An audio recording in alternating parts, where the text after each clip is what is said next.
ঢাকার ধামরাইয়ে ফসলি জমিতে গড়ে উঠেছে অসংখ্য অবৈধ ইটভাটা।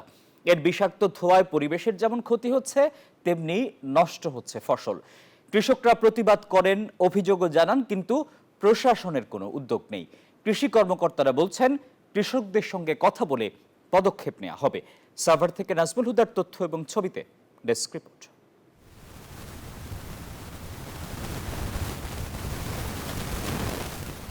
রাজধানী ঢাকার উপকণ্ঠে কৃষি নির্ভর উপজেলা ধামরাই। বিস্তীর্ণ এলাকা জুড়ে ফসলি জমি, এর ভিতরেই গড়ে উঠেছে অসংখ্য অবৈধ ইটভাটা। এর চিমনি থেকে নির্গত হচ্ছে বিষাক্ত ধোঁয়া, নষ্ট হচ্ছে শত শত হেক্টর জমির ফসল। ভুক্তভোগী কৃষকদের অভিযোগ, ভাটার আগুন নেভানোর আগে কমপক্ষে 15 দিন অগ্নি ক্যানেলে অনবরত পানি সরবরাহ করতে হয়, কিন্তু ভাটার মালিক তা না করে আচমকা আগুন নেভানোর চেষ্টা করে। এতে তৈরি হওয়া বিষাক্ত ধোঁয়ায় ধান ক্ষেত পুড়ে যায়। উপজেলার অন্তত 16টি ইউনিয়নের ধান ক্ষেত ইটভাটার কারণে পুড়ে গেছে বলে দাবি কৃষকদের।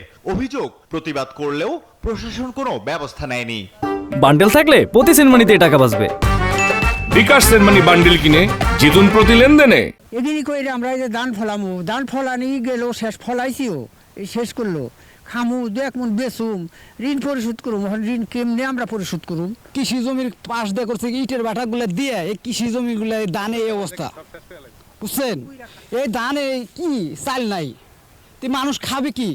ইটভাটা কর্তৃপক্ষ বলছে, ইচ্ছাকৃতভাবে কারো কোনো ক্ষতি করা হয়নি, ক্ষতিগ্রস্তদের ক্ষতিপূরণ দেয়া হবে। এখনো আমাদের সাথে কেউ কিছু বলে নাই, বললে আমরা এটা ব্যবস্থা দেখি কতদূর কি করা যায়। আমাদের মালিক আছে, সে যা করবে আমরা তার ভিতরে থাকবো। ধামরাই উপজেলা কৃষি কর্মকর্তা জানান, ক্ষতিগ্রস্ত কৃষকদের সাথে কথা বলে প্রয়োজনীয় পদক্ষেপ নেওয়া হবে। ইটভাটার বিরুদ্ধে ব্যবস্থা নেওয়ার জন্য সংশ্লিষ্ট কর্তৃপক্ষ যারা আছেন তারা এই বিষয়ে ব্যবস্থা নেবেন। আমরা চাই কৃষির উন্নয়নে এই ধামরাই কৃষি আরেক ধাপ এগিয়ে নেওয়ার জন্য আমরা যে প্রযুক্তিগত উন্নয়ন করে যাচ্ছি, প্রযুক্তি নতুন জাত কৃষকদের হাতে পৌঁছে দিচ্ছি, সেই উন্নয়নে যা যা করা দরকার আমার পক্ষ থেকে যেগুলো করণীয় আছে আমি ইনশাল্লাহ সচেষ্ট থাকবো এবং আমি করার চেষ্টা করবো দ্রুত। অবৈধ এসব ইটভাটা পরিবেশ দূষণের অন্যতম প্রধান কারণ, জনস্বাস্থ্যের জন্য মারাত্মক হুমকি। আলহাদি খান, ডেস্ক রিপোর্ট, নিউজ 24।